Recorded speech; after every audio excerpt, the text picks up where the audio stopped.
Yo, what's going on, guys? So this is my follow-up review on the Asus TUF RTX 3080. So I spent about a day benchmarking, testing, overclocking, and trying a lot of different things with it. And so my overall thoughts about the card basically is I think the only limiting factor is the 10 gigabytes of VRAM. Testing out some games like Crisis Remastered in 4K and Flight Simulator and a few other games were pretty much almost touching the 10 gigabyte barrier or even surpassing 10 gigabytes total in VRAM usage. And I know uh, the game allocates not all of it for the game. I guess some partially is going to other parts of the OS and stuff, so it's not exactly totally accurate, but I do think it's going to be a limiting factor.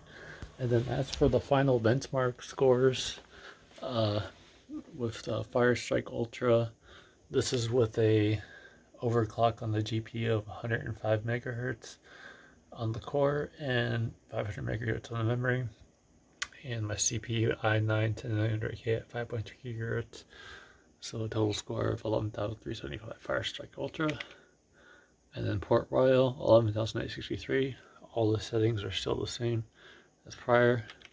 And then times by my final score 17,805, the graphics score of 18,468. So, like I said, I think the main limiting factor is going to be the VRAM in the upcoming games. But overall, it's a great card. It runs very cool.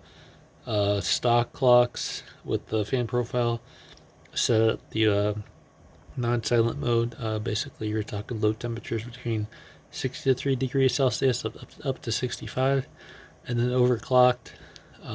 It doesn't go above 67C, and overall the fan is very quiet, barely audible. And when I do overclock it, I would set it at 70%, and it would still be very inaudible, very quiet overall. And at 100%, you can hear it, but it's it's manageable. But you wouldn't have to run it at 100% for any reason.